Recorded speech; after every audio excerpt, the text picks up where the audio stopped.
Bienvenidas y bienvenidos a otro capítulo de Filocrítica o Filosofía Crítica. En esta oportunidad tenemos a un invitado muy especial, que bueno, ustedes quizás ya lo conozcan, es el gran Darin McNabb de la Fonda Filosófica. Darin, ¿cómo estás? ¿Qué tal? Buenas tardes. Estoy muy bien, gracias. Y pues muy a gusto estar aquí contigo. Bueno, gracias a vos, Darin, bueno, por tu tiempo eh, y tu predisposición. La verdad que es un honor para mí tenerte acá. Bueno, te conozco como todo el mundo de tus videos y también de otras entrevistas que te han hecho colegas míos acá también en Argentina. Creo que has charlado con Juan Denis, con Liceo Filosófico. Sí, sí, ya tiene algo de tiempo, pero sí ha habido varios pues encuentros ahí con compañeros argentinos, muy gratos, la verdad. Bueno, me alegro. En Instagram somos como una especie de comunidad, somos todos, son todas páginas de filosofía y la mayoría somos de acá de Argentina. Bueno, hay colegas de México también, de Colombia, de Chile. Mm. Así que bueno, em, la idea de la charla de hoy era eh, filosofar un rato sobre las relaciones entre Peirce y Hegel. Eh, bueno, vos tenés todo un libro en torno a el gran Peirce, que la verdad te reconozco que lo redescubrí gracias a vos, porque lo que vi en la universidad no me llegó tanto. Nos dieron Mm. el típico, el famoso escrito sobre los modos de creencia y nada más. Eh, pero bueno, después interiorizándome con tu libro y demás, bueno, descubrí todo un océano bastante profundo. Eh, ¿Qué te llevó a Peirce? ¿Cómo llegaste a él? Mm. Bueno, la historia es un poco penosa, la verdad. Yo trabajaba estaba estudiando ya la maestría en Boston y trabajaba en una librería. Y una, uno de mis compañeros de trabajo que me gustaba me dijo un día, pero él no sabía, me dijo un día, oye Darin, este libro yo creo que te interesaría. Y era una antología de los escritos de Peirce. Entonces me puse a leerlo, no por la curiosidad filosófica, no por la verdad, no por el saber, sino para pues agradecerle o para, más bien para, de alguna forma complacerle a esa persona que me gustaba. Y, eh, y afortunadamente pues encontré en los escritos algo muy interesante que pues empezó a atraerme por cuenta propia, ¿no? El pensamiento de Peirce. Y a lo mejor, a lo mejor no hubiera yo seguido más con Peirce, no me hubiera doctorado con una tesis sobre Peirce, si no fuera por la casualidad de que encontré una muy buena tesis, a mi parecer, una buena tesis, un buen tema a tratar, que tenía que ver con cosas que estaba leyendo en las ciencias, en la teoría del caos y los modelos matemáticos que utilizan para modelar la turbulencia y caos y esas cosas, y viendo muchas similitudes con esquemas conceptuales en la filosofía de Peirce. Y entonces ahí, pues, se dio la idea, la chispa, pero si no, a lo mejor hubiera ido con otro autor. A fin de cuentas, uno necesita una tesis y donde lo encuentre, pues ahí está, ¿no? A lo mejor hubiera sido con Michel Foucault. Eso eran los 90. Y en Estados Unidos, en los 90 era, digamos, había una especie de guerra de cultura, como está dándose otra vez ahora en estas épocas. que tenía que ver con pues todo el pensamiento postestructuralista, el así llamado postmoderno, y entonces yo tenía maestros que eran alumnos de Jean-Paul Sartre, de Heidegger, de otro por ahí, un grande, no recuerdo, entonces, vaya, Derrida. había una mina de oro ahí para aprovechar. Y yo estudié mucho a esos autores y todo este ámbito, y la verdad me gusta mucho, no lo arrepiento. Em, pero luego cuando me di cuenta de esta idea entre Peirce y la teoría del caos, pues medio abandoné a lo demás y seguí con Peirce y mis compañeros como que no entendían. Darin, o sea, ¿qué haces con un decimonónico barbudo lógico? O sea, eso no va con el perfil, ¿no? De acá. Pero ni modo. Y la verdad es que fue una gran bendición para mí, no solo intelectualmente, sino también laboralmente. En América Latina eh, había, digamos, cierto conocimiento de Peirce, ah, pero no era muy conocido y no había, digamos, había traducciones de sus escritos, pero no una traducción sistemática y ordenada y tampoco o sea, había libros que trataban de alguna forma su semiótica, otros aspectos de su pensamiento, el pragmatismo, pero era medio fragmentado.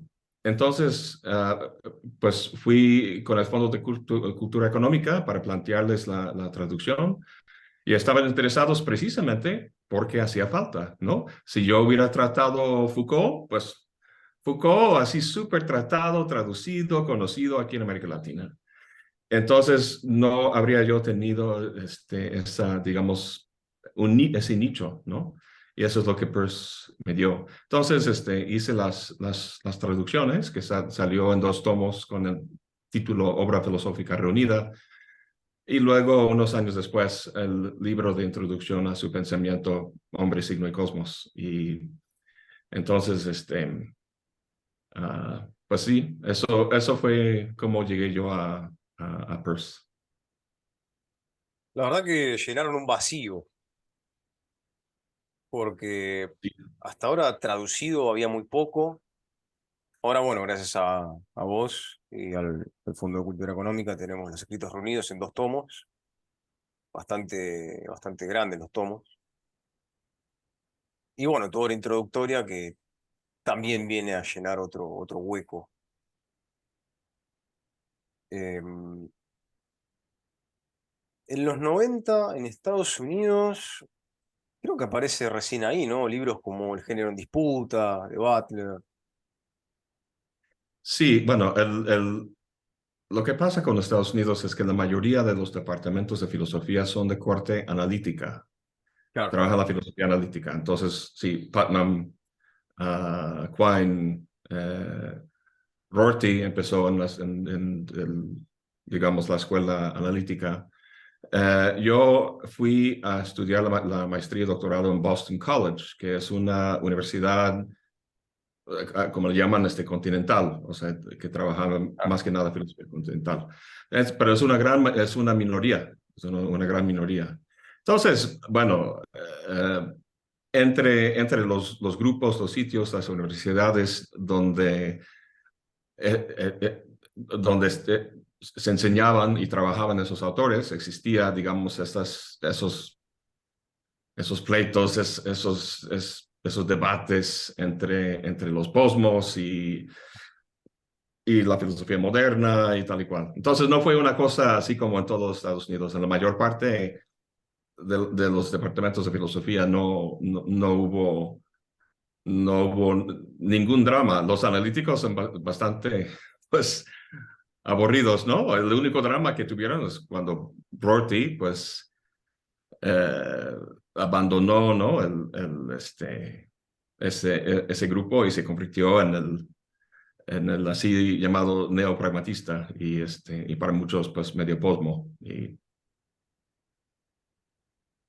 Es curioso, ¿no? La situación, porque Peirce de joven, siendo incluso estudiante, se jactaba de saberse la crítica de la razón pura de memoria. Y la leía en alemán. Sí, era un fiero, o sea, de los, o sea, cuando no sé, tengo colegas que hablan de algún alumno que es brillante, que es un genio. Digo, a ver, vamos a conservar esas palabras para gente como Peirce, como los grandes.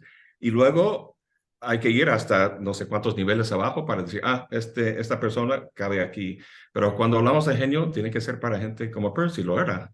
Eh, Su padre era un astrónomo muy importante en Estados Unidos en esa época. Y él reconoció el genio en su hijo y lo educó de forma, en mayor parte, así en casa, dándole clases y problemas de matemática. Entonces formó una mente bastante, no sé cuál es la palabra, pues analítica, fuerte.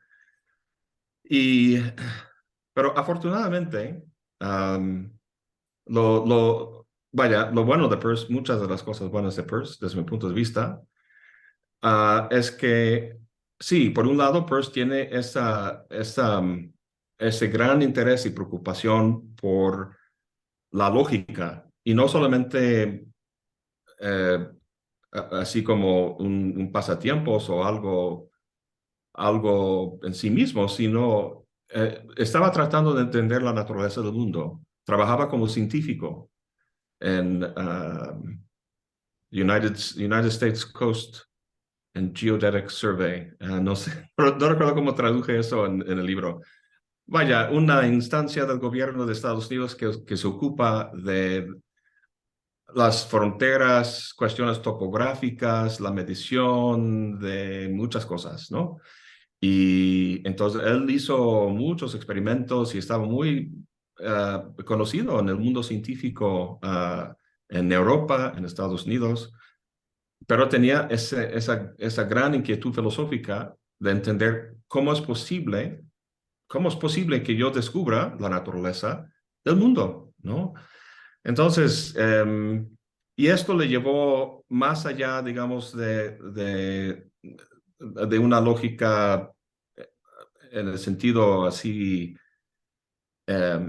muy analítico, no sé qué otra forma decirlo, a ir más allá de eso a cuestiones metafísicas. Entonces, a lo que voy es que afortunadamente para nosotros, bueno, para mí, Peirce tenía intereses y preocupaciones no pequeñas y minuciosas, sino muy grandes y muy extensas, que tienen que ver con la naturaleza del cosmos. Entonces, ah, combinó una mente muy afilada, muy analítica, con preocupaciones muy grandes, muy así como las preocupaciones de Kant y Hegel y la tradición europea, ¿no? Y bueno, la tradición filosófica en general en Occidente, desde Parménides y Platón hasta acá. Es decir, las grandes preguntas y cuestiones sobre la naturaleza del cosmos y del ser humano en ello. Entonces, para mí, Peirce es la figura uh, mejor situada, conceptualmente, filosóficamente hablando, para hacer puente entre la tradición analítica y la tradición continental. Muchos hablan de la excesión entre esas dos. Y para mí, Peirce es un ejemplo perfecto de que las dos cosas pueden hacerse al mismo tiempo.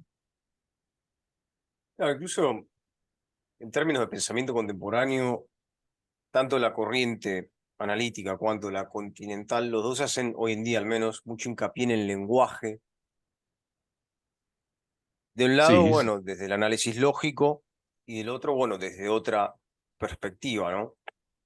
Más centrándose, bueno, a partir del desarrollo de Heidegger, serie tiempo y Sí, demás. yo creo que lo que distingue entre los dos es o sea, un grupo es historicista y social y el otro es lógico y estructural. Entonces, el lenguaje puede estudiarse de las dos formas, pero hace falta, yo creo, bueno, y ahí está la semiótica de Peirce. La lógica y la semiótica son términos básicamente sinónimos para Peirce. Y entonces el estudio de los signos es el estudio del lenguaje y tiene su base en su estructura lógica, pero Peirce incluye estos otros aspectos que incluyen estos autores que podemos llamar uh, postmodernos o postestructuralistas. Así que y es muy ameno su sistema, su semiótica para ellos. Al principio, el sistema semiótico más ameno era el de Saussure. Um, entonces, Derrida, ¿no? Famosamente desarrolla pues su método deconstructivo y sus nociones de diferencia y todo eso con base en los dualismos de Saussure. Pero yo creo que la gente hoy en día está viendo la gran ventaja de estudiar el lenguaje desde no ¿cómo se puede decir? No el sistema diádico de Saussure, sino el sistema triádico de Peirce, que evita, desde mi punto de vista, ciertos problemas en los que caen los que basan su estudio en Saussure. Ciertos problemas de relativismo, creo yo. Claro. Peirce empieza a desarrollar eso en su diálogo con Kant, ¿cierto? Perdón, ¿cuál es la pregunta? Si Peirce empieza a desarrollar su teoría semiótica a partir de su diálogo con Kant y bueno, toda la teoría que empieza a desarrollar acerca de los juicios. Uh, de alguna forma, sí, o sea, se puede decir que la semiótica de Peirce es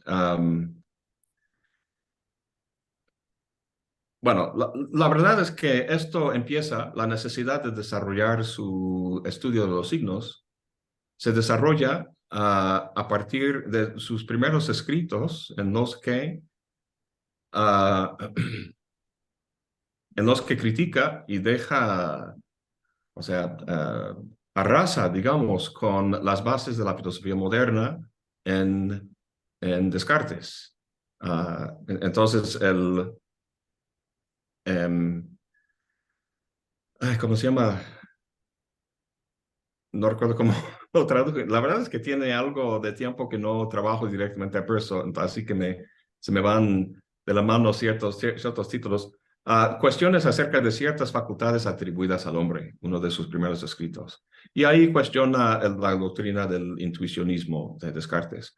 A lo que voy es que Peirce, eh, ¿cómo se conjuga? Demoler, demuela, Demuele.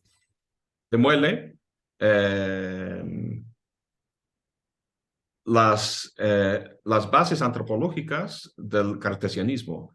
Y, o sea, toda la cuestión de la distinción mente-materia, sujeto-objeto, lo demuele. Entonces, lo que Peirce concluye al final de este escrito y de forma más positiva en el siguiente, que se llama Algunas consecuencias de cuatro incapacidades, es que el hombre es un signo de desarrollo.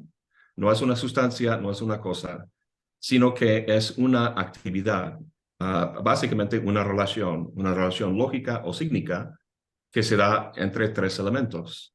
Y lo interesante de Peirce, de su planteamiento, es que uh, quita por completo el dualismo cartesiano y todo está de alguna forma en um, un solo plano ontológico diferenciado de cierta forma según sus categorías. Pero el punto aquí es que el ser humano no es distinto de tipo de otro tipo de ser, un árbol, un perro, diferentes fenómenos que podamos encontrar en nuestro alrededor. Las diferencias son diferencias de tipo. Lo interesante de su semiótica es que es un pansemiotismo. No es algo que simplemente sucede aquí en la cabeza, sino que es algo que caracteriza la dinámica, el movimiento del cosmos mismo, ¿no? Entonces, entonces, en ese sentido, pues, es muy, su planteamiento, su semiótica es muy ventajosa porque puede explicar tantos fenómenos que anteriormente, o sea, el problema con la filosofía cartesiana y luego kantiana, con los dualismos que implican, es que al fin de cuentas crean más problemas de los que resuelven. Es fascinante analizar el sistema cartesiano y el sistema kantiano como sistemas, ¿no? Ver la articulación de conceptos y cómo estos conceptos están resolviendo problemas y cómo nos dan una nueva forma de ver algún fenómeno. Pero luego esos problemas surgen otros muy fuertes problemas que en parte Hegel esperó resolver, ¿no? Y de alguna forma sí los hizo, uh, pero él se quedó con esa filosofía totalizante, ¿no? El espíritu absoluto, que no cayó muy bien a los pensadores del siglo XX. Entonces, pues Nietzsche, a partir de Nietzsche, y así el linaje que va a Heidegger y Derrida y Foucault y otros pensadores, pues se han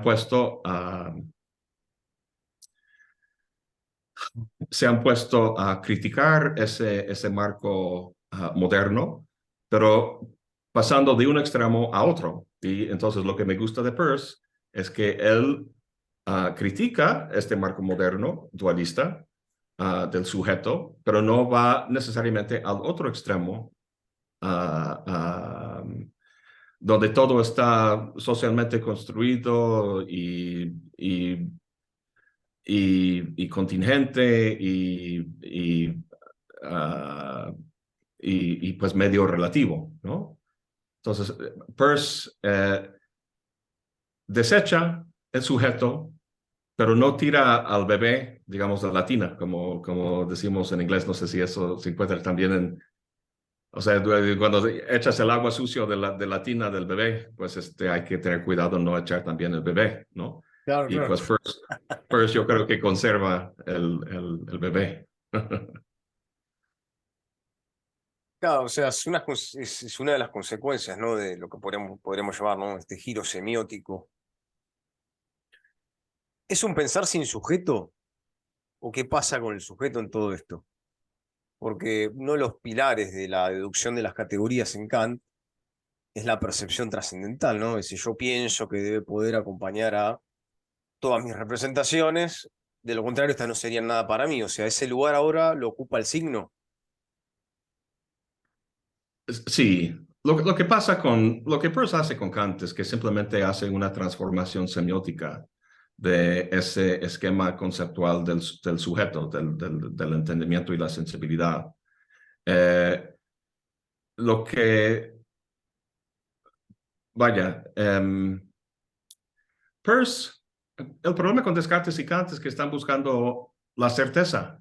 ¿Cómo podemos dar cuenta del conocimiento científico universal y, y o sea, esas cosas que sabemos son certeras?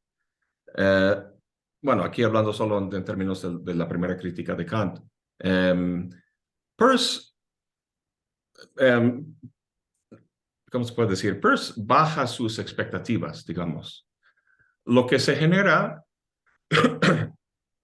lo que el entendimiento genera, digamos, no hace falta un sujeto uh, um, absolutamente fijo que garantice y que sea como juez sobre todos esos pensamientos, uh, porque para Peirce, vaya, tendríamos que pasar a este primer escrito que comenté acerca de de su demolición de los supuestos cartesianos. Pero lo que te quería decir es que Peirce transfiere la certeza que supuestamente puede darse en un momento dado con un juicio en Kant, lo pasa a largo tiempo, ¿no? Entonces dice, la verdad no es más que la opinión. Fíjate que dice la opinión, no, o sea, doxa, no dice Claro, episteme, claro. no dice el juicio, el conocimiento. La verdad es la opinión de la comunidad más amplia de investigadores a largo tiempo. Entonces, cualquier relación cíclica produce un interpretante, que lo más seguro es que es deficiente, que es parcial, que es sesgado, ¿no? Entonces, pero muchos investigadores, muchos centros semióticos relacionándose entre sí, van puliendo más bien esos interpretantes para que vayan, digamos, depurándose a la larga. Entonces, podemos tomar cualquier fenómeno del magnetismo, la luna o la gravedad. Entonces, cuando los seres humanos primero empezaron a hablar sobre esto, pensar sobre esto, sus juicios, sus ideas eran vagas, sesgadas, no de todo certeras.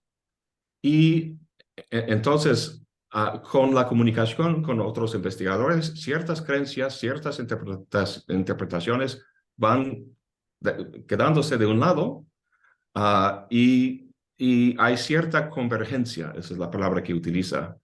Hay una convergencia de la opinión que llega de forma asintótica, digamos, a la larga. Nunca llega a o sea, si vemos un gráfico y vemos, ¿no? Em, o sea, una asíntota es cuando una trayectoria llega casi a tocar con cierto valor, ¿no? Y entonces para Peirce eso nunca se da. Para Hegel sí. Esa es una gran diferencia entre Hegel y Peirce. Um, uh, para Hegel todo llega a encontrar lugar en un sistema racional absoluto al final, al final de la historia. Eso corresponde a lo que es la categoría de la terceridad de Peirce, ¿no? La relación, la mediación, la comprensión, la regularidad, etcétera, etcétera. Hay tres, Para Peirce, dime, hay tres ibas a decir categorías algo. fundamentales, ¿no? En Peirce, que la llama primericidad, segundicidad y tercericidad o algo así, ¿no?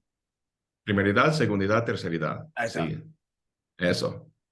Um, lo cual se encuentra en Hegel, o sea, lo toma de Hegel y lo toma de muchos. Peirce dice, eso, mi triadismo, lo llama, no es original conmigo. Si fuera original conmigo, lo más seguro es que sería equivocado. Pero encontramos esta relación de tres elementos en muchas ideas, sistemas filosóficos, religiosos y muchas cosas en la historia. Entonces, lo más seguro es que hay algo así muy importante, muy profundo en este concepto de tres.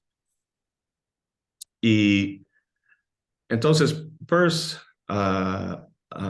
deriva, así como hizo Kant y como hizo Aristóteles, deriva un sistema categorial. Aristóteles tenía 10 categorías, Kant tenía 12, Peirce tiene 3, y son eso de primeridad, segundidad, terceridad. Algo tal y como es en sí mismo, algo tal y como es en relación con otra cosa, y algo tal y como es mediado por la relación de una cosa con otra, mediado por un tercero. Y cualquier relación superior, de 4, 5 y 6 elementos y para arriba, pueden lógicamente reducirse a 3. Pero si lo que queremos con nuestro pensamiento es entender el mundo en su totalidad y su profundidad, necesitamos algún marco para ayudarnos, ¿no? No es una cuestión simplemente de abrir los ojos y ver el mundo tal y como es. Interpretamos el mundo, pensamos sobre el mundo y lo hacemos con ideas y con conceptos. Entonces, para Peirce eso fue algo muy importante en Aristóteles y en Kant. Es solo que para Peirce ellos se equivocaron porque se basaban en los juicios que hacen su noción de sujeto. Peirce se basa en una noción estrictamente lógica. Deriva lógicamente los tipos de juicio que puede haber, lo deriva de forma lógica y también fenomenológica. Ese es un dato curioso de Peirce. Cuando Husserl estaba desarrollando su fenomenología, Peirce al mismo tiempo, bueno, Husserl con un año de prioridad, más o menos, pero Peirce desarrolló su propia fenomenología, su propio método fenomenológico. Y lo que desarrolló fue simplemente su esquema categorial. Dice que cuando estudiamos el fenómeno, cuando abrimos los ojos y vemos el fenómeno, lo que vemos son tres elementos. Eso que llamo primeridad, segundidad, terceridad. Y bueno, en mi libro tengo un gráfico donde aplico esas categorías a diferentes dimensiones, como en la lógica, epistemología, en la metafísica, en psicología, etcétera, etcétera. Esas tres categorías corresponden a estos tipos de fenómenos, ¿no? Entonces, volviendo a nuestra cuestión de Peirce y Hegel, lo que Peirce, vaya, en Hegel, los primeros dos términos, digamos, la bruta relacionalidad diádica y la pura, lo puramente cualitativo de algo en sí mismo, tienden a desaparecerse o a hacerse un lado en el desarrollo del espíritu absoluto. En Peirce eso no es el caso. Si fuera el caso, entonces la primeridad y segundidad no serían categorías. Serían a lo mejor conceptos, pero no serían categorías. Por definición, una categoría es algo que forzosamente constituye se integra, digamos, en la propia naturaleza del cosmos. Entonces, si la primeridad es real y a nivel ontológico cósmico, la primeridad se expresa en términos de la arbitrariedad, el azar, ¿no? Aquello que no tiene determinación por otra cosa, ¿no? Y si es así, entonces tiene que existir realmente el azar en el cosmos. El azar no es algo que simplemente es una cuestión de nuestro desconocimiento o la limitación de nuestra razón, sino que es un elemento constitutivo del cosmos. A lo que voy entonces es que para Peirce no podemos, el cosmos, aunque podamos ver históricamente hablando, o sea, si pensamos en los miles de millones de años de la existencia de la Tierra, o del cosmos más bien, podemos apreciar una evolución de un estado primigenio sumamente caótico y arbitrario y azaroso, como después del Big Bang, hasta hoy en día, donde hay mucha regularidad, leyes que regulan, que gobiernan la conducta y movimiento de los objetos. Todo es muy regular, pero no absolutamente regular. Para Peirce siempre habrá irrupciones, de acuerdo con la categoría de la primeridad, irrupciones azarosas, novedosas, ¿no? Que cambiarán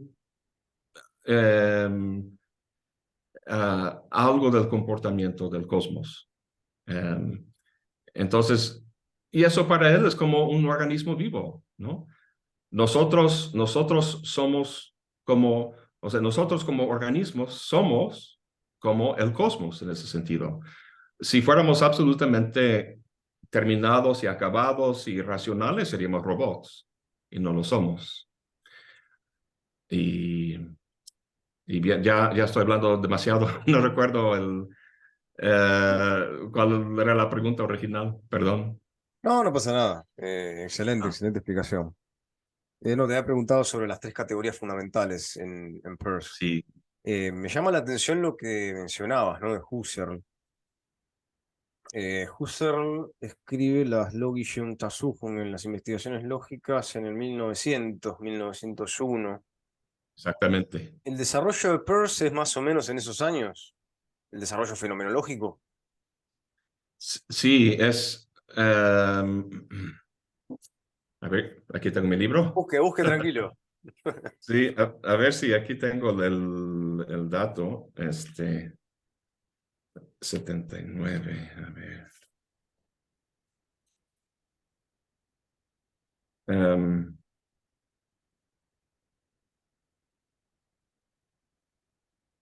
no lo encuentro, pero, o sea, lo que recuerdo es que es básicamente contemporáneo. O sea, Husserl le tiene prioridad, pero muy poco. Ah, sí, Claro. No, es increíble, ¿no? La cercanía, porque son dos grandes mentes, los dos también eran científicos.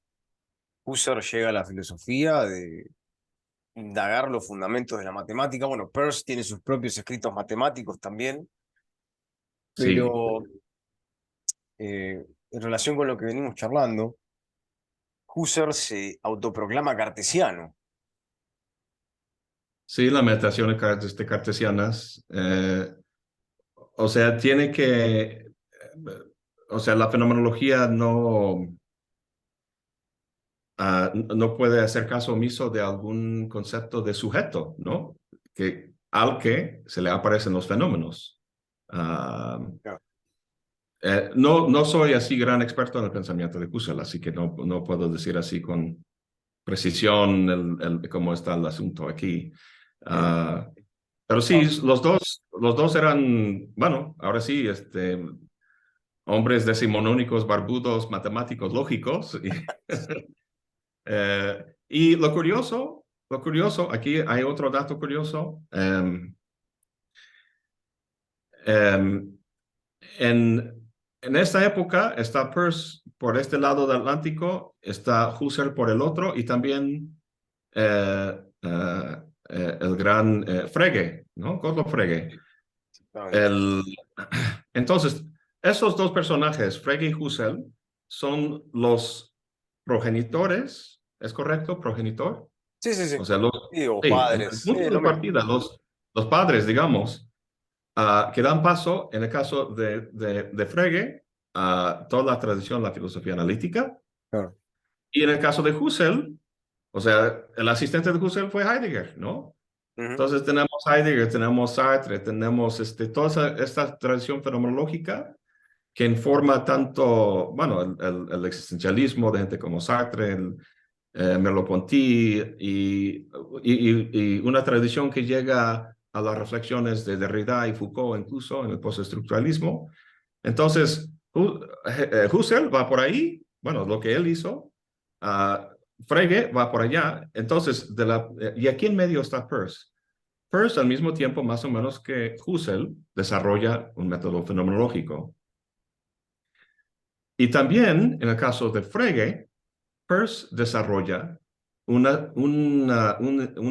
se llama? Un sistema de notación lógica, ¿no? En el Begriffsschrift de Exactamente. Frege tenemos La el conceptografía. desarrollo, sí, la conceptografía. Y Peirce al mismo tiempo desarrolla un sistema de notación que es diferente del sistema de Frege. Curiosamente, es el sistema que utilizan Russell y Whitehead en su famoso gran libro,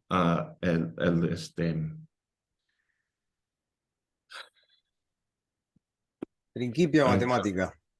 sí, Principia Matemática, se me fue por completo el nombre. Entonces, ellos utilizan el sistema de Peirce para la notación lógica en ese libro. Al fin de cuentas, no, por razones, no sé de todo bien, razones históricas, políticas, qué sé yo, el sistema de Frege es el que se adoptó. Quizá era un poco más intuitivo o algo por el estilo. A lo que voy es que Peirce tiene una relación que no es con esos dos grandes pensadores alemanes. Está haciendo la misma cosa, pero de su manera. Entonces, otra vez vuelvo a esta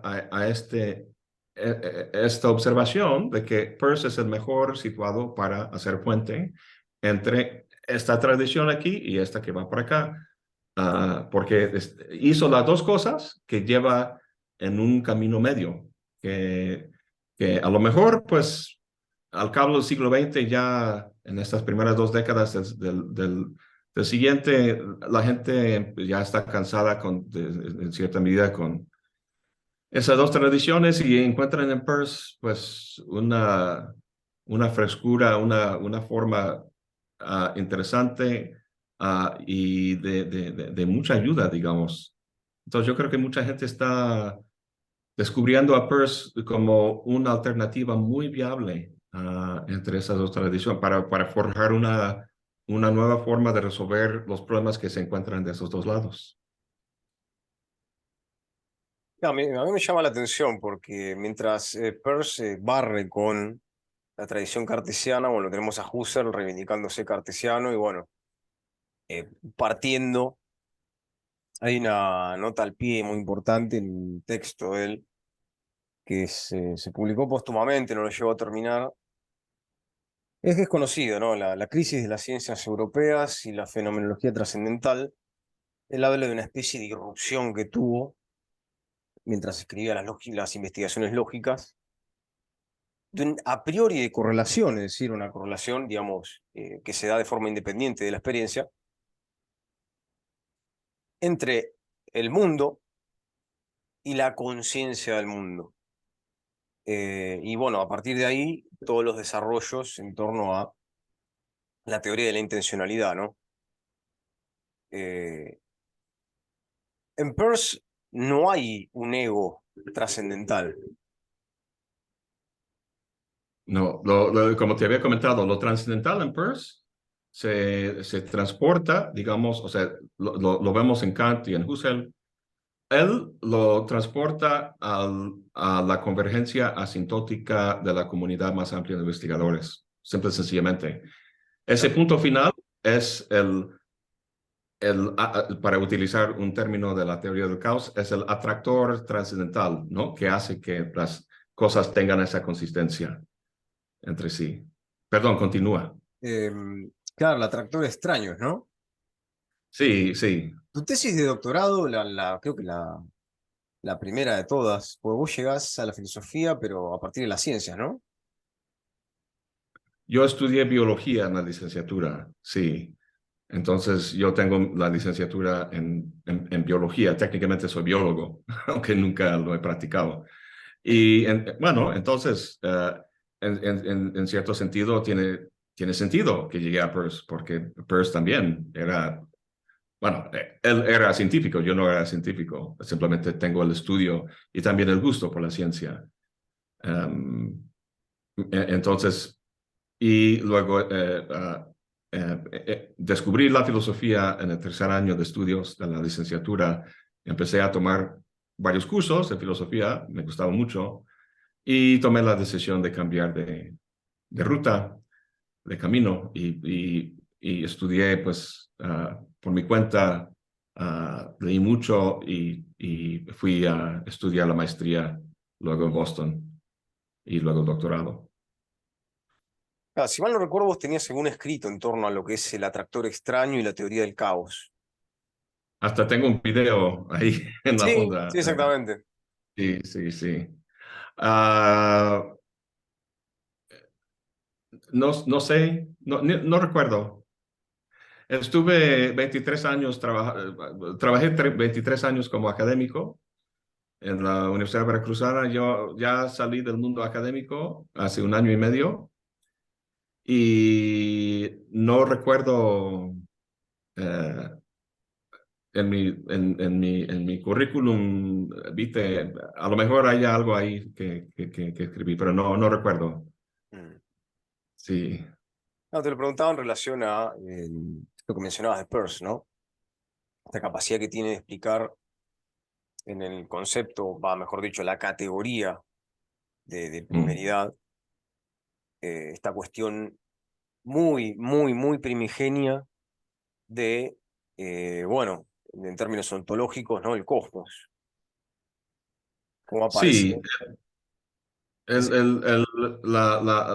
o sea, lo que yo vi, ah, el, mira, en estudios, o sea, cualquier físico que estudia sistemas dinámicos, sea una economía, sea un río que fluye, sea una población demográfica,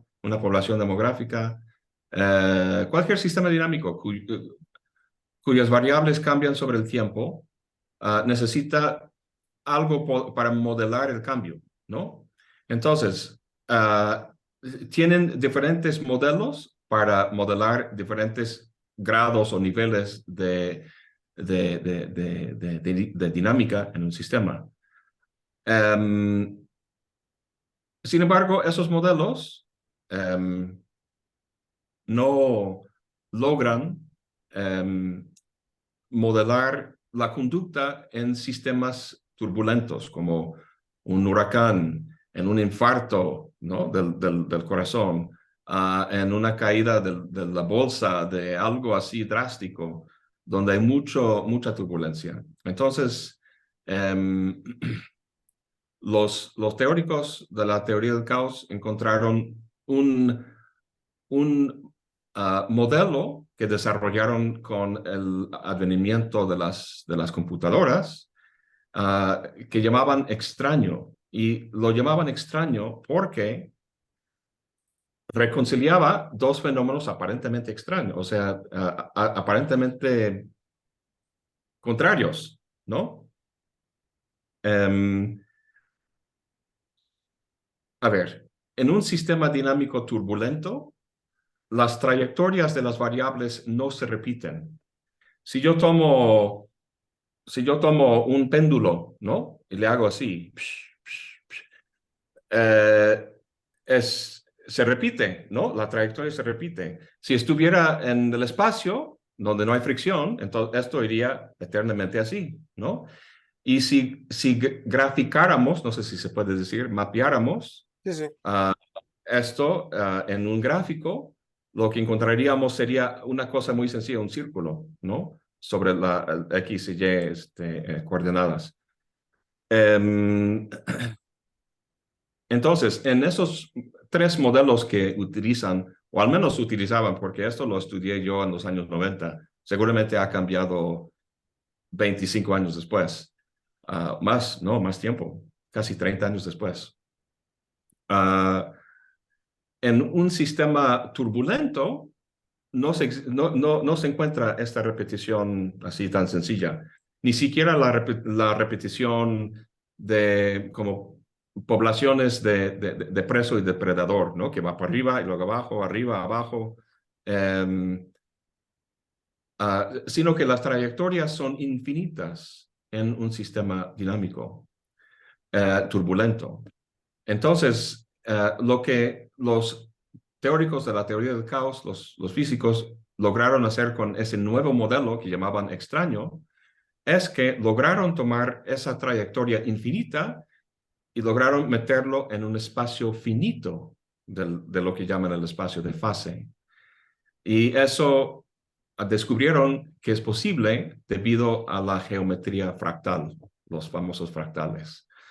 Y entonces, esto estaba yo leyendo, me fascinaba y me parecía que eso es lo que Peirce hacía con respecto a su modelo, por así decirlo, su modelo conceptual del cosmos en términos del azar y la ley, entre la primeridad y la terceridad. Y entonces utilicé el uh, este modelo matemático de los teóricos de la teoría del caos para, para, para justificar, bueno, para ilustrar la metafísica o la cosmología de Peirce y también en cierta medida justificar ese, esa, esos planteamientos de Peirce que hizo en el siglo XIX, ¿no? El comienzo del siglo XX. Murió en 1914, creo. Uh, este, y bueno, pues sí, eso fue el asunto. No sé si tenga yo algún escrito ahí donde explico todo eso. En ese video en la fonda, ahí tengo una liga a mi tesis doctoral, pero está en inglés, no lo he traducido. Todo lo que venías comentando me retrotrae, ¿no? Bueno, a Husserl, que ya lo mencionamos. Y en torno a Hegel, bueno, el problema también central es el devenir. Eh, El devenir, dices. exactamente. Sí. Eh, creo que tanto Peirce con esta categoría fundamental, ¿no? De la primeridad, y bueno, Husserl en una serie de escritos, si mal no recuerdo, era el tomo 15 de la Husserliana, habla de una situación originaria donde el correlato de la conciencia, que en este momento ni siquiera es conciencia, o sea, él habla de un proto-yo, una especie de yo originario, Ich, ¿no? En alemán, Ich. Ujú. Eh, el correlato de él es justamente un flujo puro o protoflujo. Eh, en el caso de Hegel, bueno, el desarrollo de la totalidad, no de lo que él llama, ¿no? Lo lógico real, ¿no? En el parágrafo 79 de la enciclopedia, donde, bueno, también hay una exégesis crítica, ¿no? De Kant. Bueno, Kant es quizá uno de los pensadores a los que más ataca. Yo siempre digo que le da con un hacha, porque, bueno, lo que él llama el momento del entendimiento, eh, él lo ve como, bueno, la lógica formal, vacía de contenido, que es la lógica del entendimiento. Él, por eso, por entendimiento, tiene entendimiento en términos kantianos, Ujú. que lo único que hace es clasificar lo real, es decir, ordenarlo, eh, bueno, con los juicios, con la tabla de los juicios y con las categorías, ¿no? Y después tenemos el segundo momento que él llama racional negativo, o también dialéctico, donde a través de la negatividad se capta el nexo inmanente de todas las cosas, ¿no? Eh, quizás en ese momento pueda establecerse, pienso, ¿no? Ahora, una relación entre la mediación hegeliana y, bueno, la mediación tal y como la piensa Peirce. Quizá con la diferencia de que, bueno, en Hegel el despliegue siempre es el desarrollo de la totalidad, y en Peirce, bueno, no sé si hay un concepto peirciano de totalidad.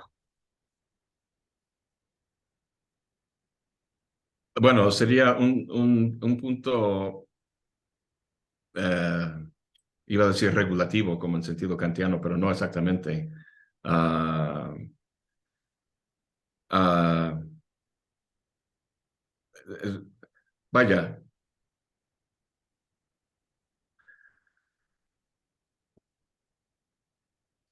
totalidad en el sentido de que vamos a... Es decir, el punto de vista de cualquier persona investigando el mundo no es la totalidad, no llegan a captar una totalidad. Llegan conceptualmente a captar mucho, pero como habíamos comentado, nunca una totalidad cerrada. Claro. Eso para mí, esa es la principal diferencia entre Peirce y Hegel. Yo tiendo a pensar, o sea, los filósofos, como los perros, son territoriales, ¿no? Quieren quieren hacer su, ¿no? Su nicho, su sistema, y para ello, pues hacen su pis, ¿no? En los linderos de su territorio. Eso es mío. Y para hacerlo, tienen que pues criticar al otro y mostrar cómo el otro es equivocado, algo por el estilo. Entonces, siempre encontramos en los autores fuertes críticas a otros. Y mi hipótesis es que entre más fuerte uno critica a otro, eso para mí es muchas veces una buena indicación de la medida en que uno comparte con ese autor las mismas cosas que está criticando. Entonces, Peirce es muy hegeliano, sin duda. Peirce, Peirce critica a Hegel y dice cosas, pues, no recuerdo las citas, pero si las lees, parece Schopenhauer criticando a Hegel, ¿no? Medio despectivo. Pero Peirce simplemente es idealista. El idealismo es la única teoría que explica mayor parte la experiencia humana. Uh, entonces, totalidad no, en Peirce no. Desde un punto de vista epistémico, no. De alguna forma, a lo mejor tengamos que suponer de forma regulativa o tener, digamos, la esperanza de que nuestras preguntas serán resueltas en el futuro, pero en un momento dado no podemos fijarnos, digamos, en ese futuro, en esa posible totalidad. Solo tenemos la evidencia que tenemos delante y sobre eso interpretamos y juzgamos. Uh, para Peirce es por eso que insiste, si hubiera alguna especie de totalidad, en Peirce sería la comunidad más amplia de investigadores posibles. Y eso va más allá de las épocas históricas, más allá de la Tierra, a todo ser racional en el cosmos, a un tiempo infinitamente a futuro. Entonces, en ese sentido, bueno, en esa cita que te comenté, dice, la verdad es simplemente la opinión de la comunidad más amplia de investigadores a largo tiempo. Y el objeto de esa opinión, continúa diciendo, el objeto de esa opinión es lo que queremos decir por lo real. Entonces, verdad y realidad está en esa cita. Lo real, y a lo mejor eso podría compararse o equivalerse con la totalidad, sería eso, pero es un punto al que nunca llegamos. Al que nunca llegamos. Claro. Sí, en Hegel el desarrollo siempre es de la propia totalidad, que va incorporando, en el caso del concepto, bueno, Hegel, el tiempo es el límite de la metafísica, es lo que está más allá de ella, ¿no? Una vez que entra o sea, se produce una negación y por lo tanto una subsunción del tiempo en el desarrollo de la idea, de alguna manera es como, eh, ¿cómo decirlo? De alguna manera ahí se produce el desarrollo especulativo de la totalidad.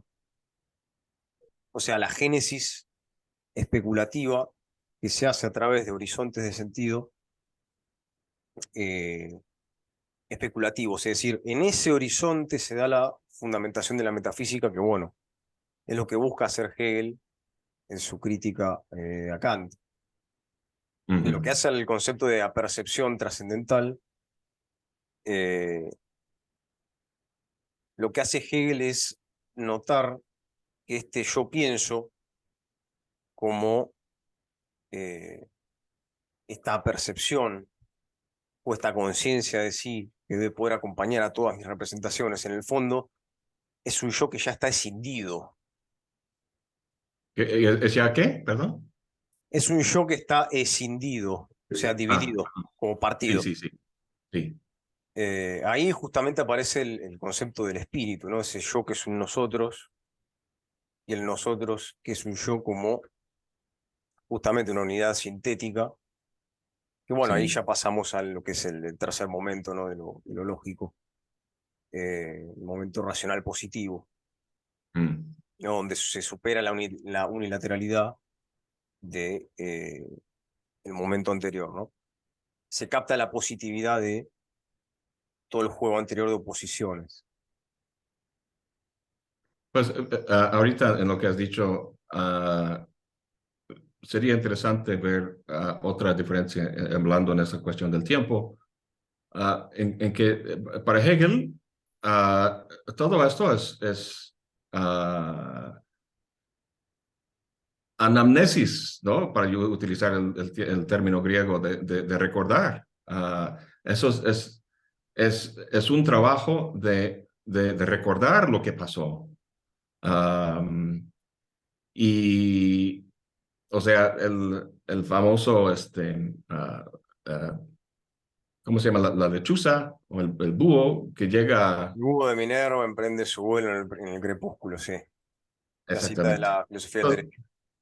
Entonces, siempre llega tarde, ¿no? Para Claro. efectuar algún cambio de forma consciente. Y en Peirce es al revés.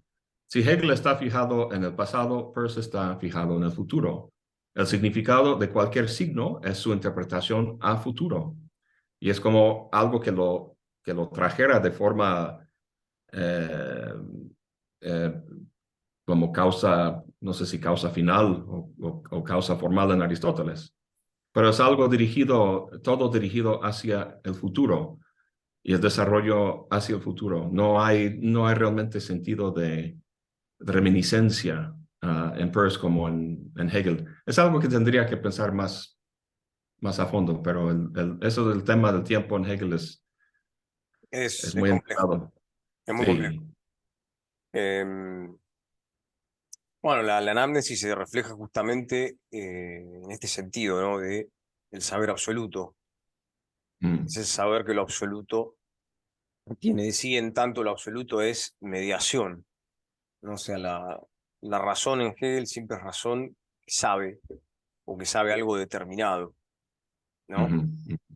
No es una razón, digamos, vacía. Eso no tendría sentido en Hegel. Em,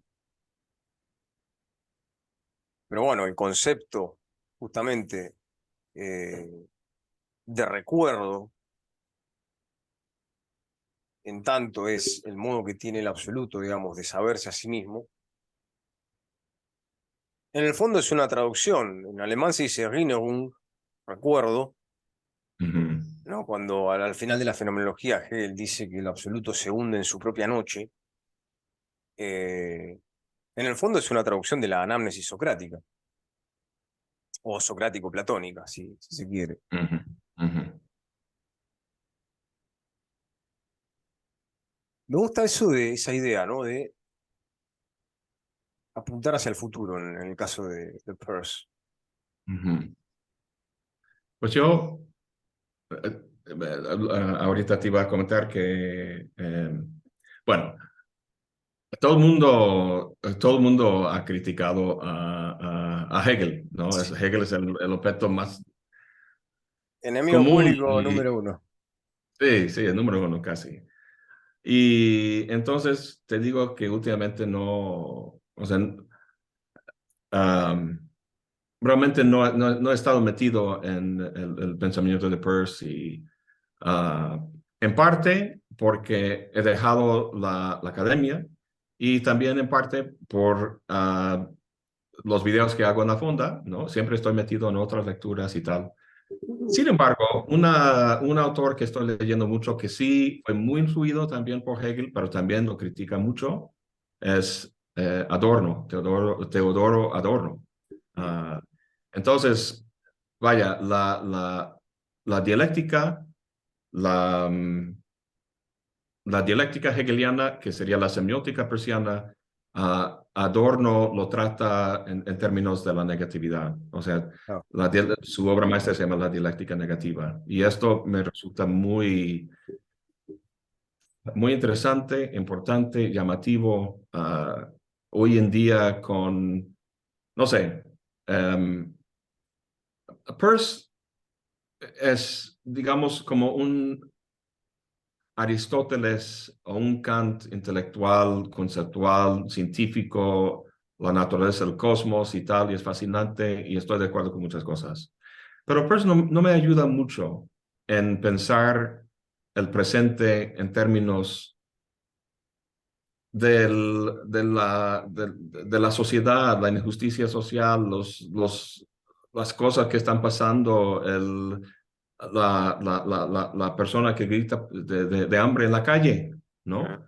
Y hay muchas cosas que están pasando en el mundo últimamente, en los últimos, no sé, 10, 15 años con el desarrollo de las redes sociales, la fragmentación social, la polarización social, ahora lo que todos los científicos están diciendo sobre el cambio climático, lo que representa de aquí a 20, 30 años, los problemas que va a haber, la guerra en Ucrania, la posibilidad de un holocausto nuclear, o sea, realmente no puedo darme el lujo de encerrarme, digamos, en estas bonitas especulaciones de Peirce. Necesito algo que me ayude a ir a la calle y responder de forma no simplemente teórica, sino práctica, pero más que práctica, yo diría humana, en el sentido corporal del orden del sentir, ¿no?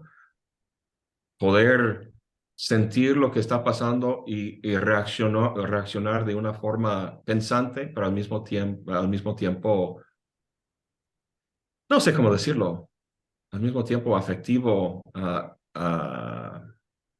no sé qué decir. A lo que voy es que para mí la filosofía, al menos lo que yo voy haciendo, escribiendo, los videos que hago, de alguna forma tiene que relacionarse con, em, vaya, la palabra crisis es ya bien triada, pero o sea, las cosas que están pasando en el mundo que me preocupan mucho. am, no puedo darme el lujo de estar debatiendo si algún detalle de un sistema metafísico o lo que sea es más interesante o X cosa que otro. Ah, en fin, entonces estoy leyendo mucho Adorno últimamente, que es muy hegeliano también. Ese es el chiste, hay que reconocer que Hegel, a mí me fascina Hegel, me gusta mucho leerlo, solo que nadie, o sea, ningún autor tiene toda la razón. No, Eso es claro. algo que me da mucha risa, eso es algo que me da mucha risa del mundo académico, de mis colegas. Por un lado, el propio sistema exige que seas experto en algo, lo que sea el tema, ¿no? En filosofía, uno normalmente se convierte en experto sobre un autor o sobre un tema. Y muchas veces cuando el experto en un tema tiene un autor preferido, ¿no?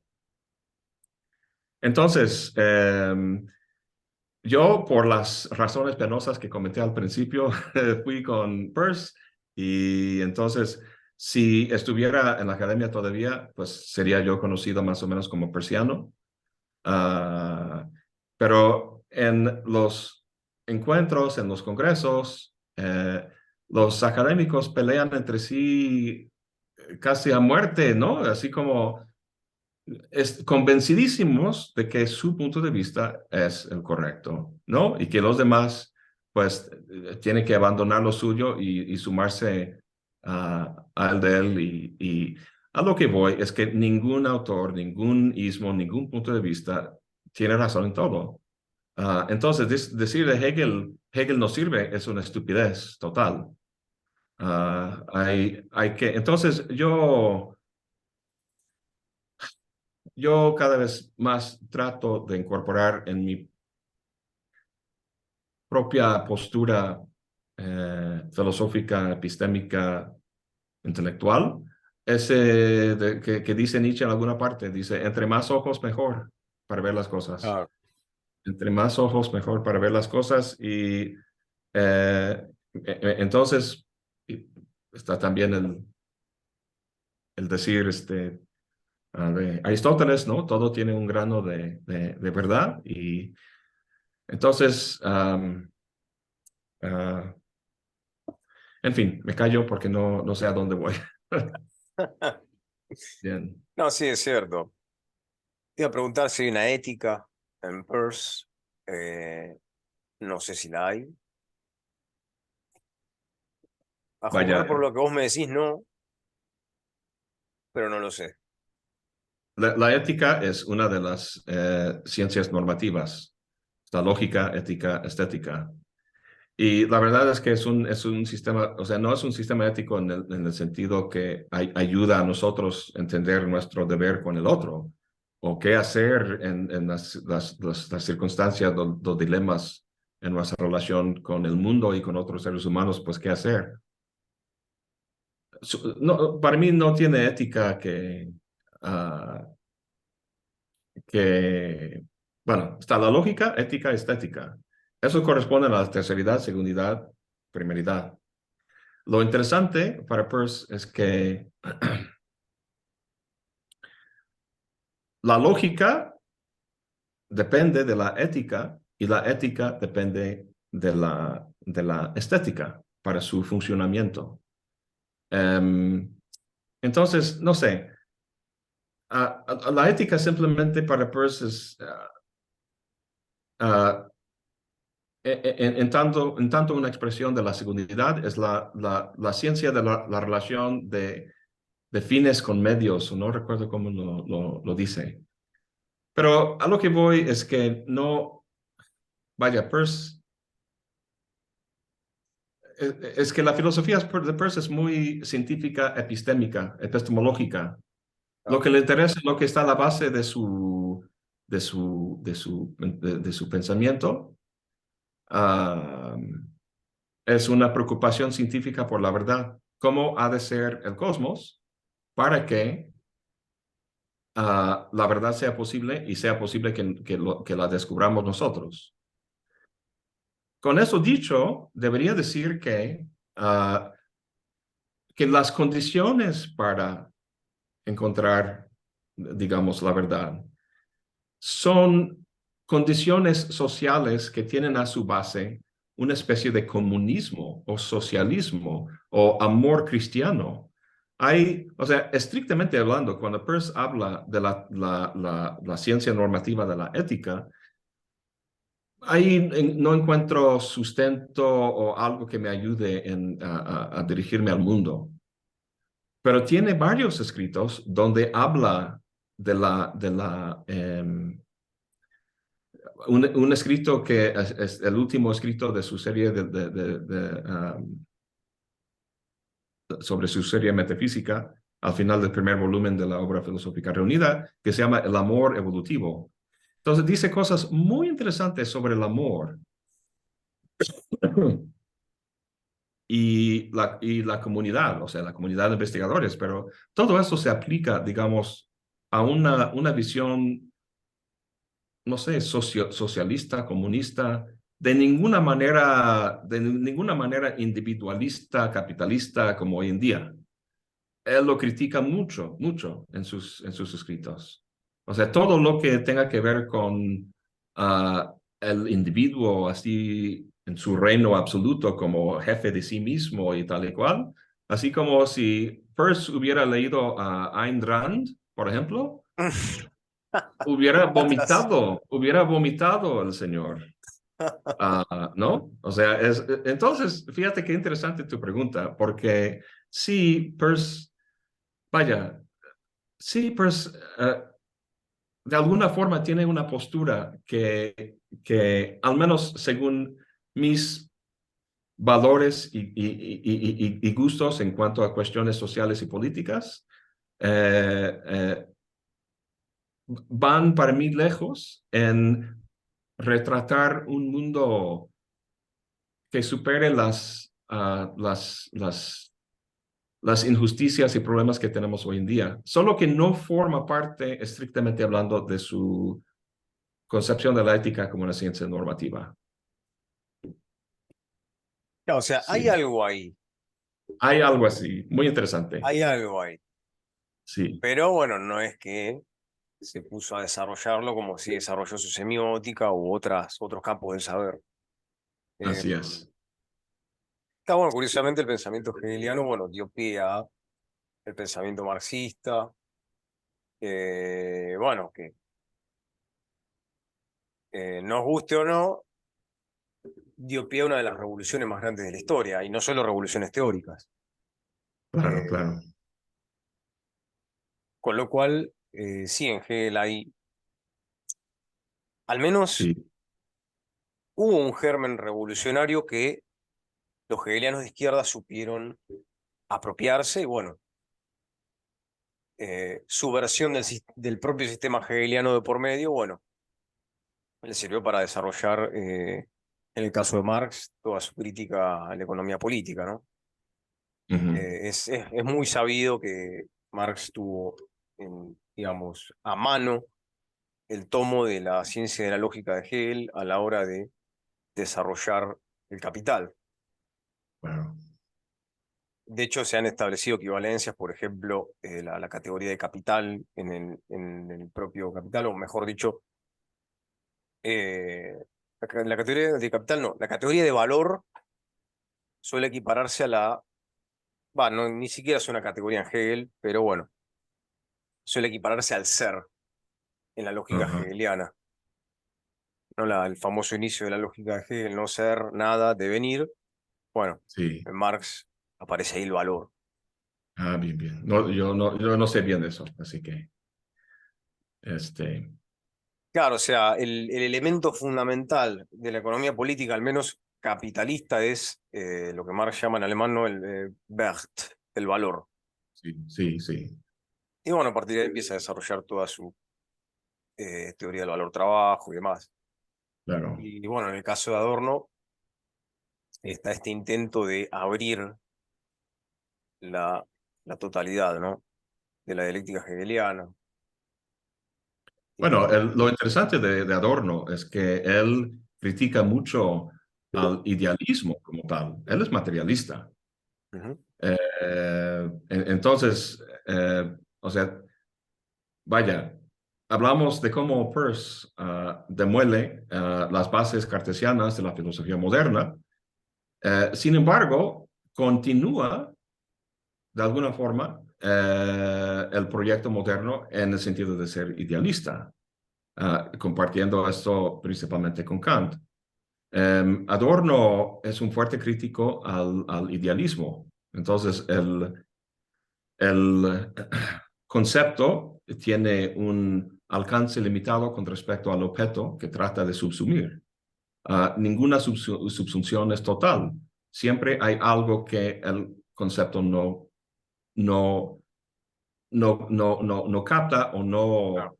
agarra y pone en su cajón, ¿no? Eso es lo que Adorno llama lo no idéntico.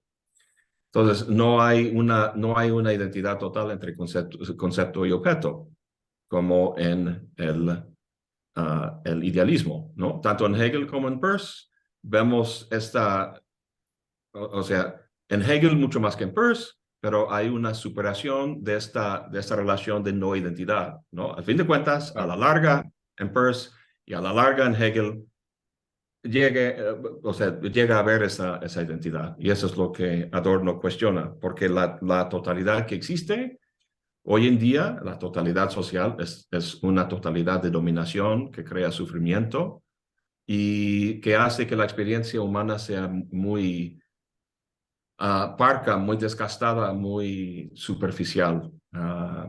Y entonces la única forma de hacer frente con eso es mediante la dialéctica, eso no lo rechaza, pero de forma negativa. La dialéctica nunca llega a, a, a,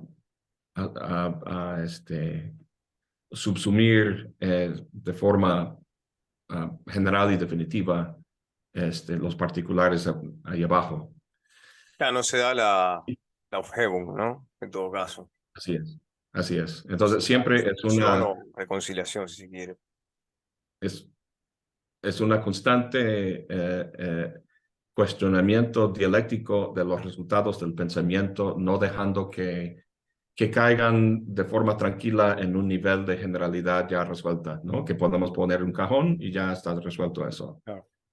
Bueno, Darin, como para ir cerrando ya, que estamos charlando hace ya 1 hora y media, así que bueno, nada. En mi caso, ya es hora de la cena, eh, y mañana entro a trabajar a las 7 de la mañana, así que bueno, Uh, sí, sí, ahí, ahí en Argentina cena muy tarde, ¿verdad? más o menos. Sí, Son nueve y lo media de la veo. noche y todavía no comimos. Hace muchos años fui a, bueno, conocí a Buenos Aires en un evento sobre PERS precisamente. Y recuerdo algo que me fascinó fue andar en la calle muy noche, a las 11, medianoche hasta la 1, y ver incluso familias con niños caminando en las calles y había vida social a esas horas. Me impresionó, me gustó mucho. Sí, sí, la verdad es que para un estadounidense venir acá puede ser medio traumático, porque hacemos todo muy tarde.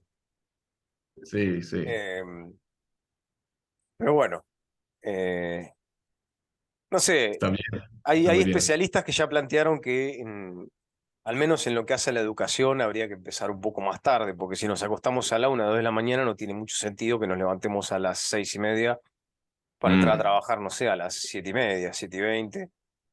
fíjate, claro, claro. Pero bueno, por el momento eso no, desgraciadamente no ha cambiado. Sí, sí, sí. Así que bueno, a modo de cierre, nada, ante todo, bueno, agradecerte por la charla, al menos de mi parte fue muy enriquecedora. Eh, Siempre es bueno hablar de filosofía y bueno, más de un autor no tan conocido como es Peirce. Y bueno, que la verdad que tampoco es tan conocido, a pesar de que se lo critica mucho y se lo denosta mucho, no, son pocos los que se lo sientan a leer de verdad. Sí, Así que bueno, retomando la cuestión ética y como para cerrar, te pregunto, ¿no? ¿Cuál es la función o la finalidad, o digamos, el rol que puede tener la filosofía hoy en día en medio de todo este caos social, ¿no? vaya.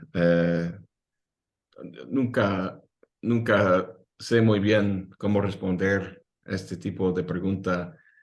Es de moda decir que los filósofos dicen, no, la filosofía no sirve de Ah, nada y no. Eh,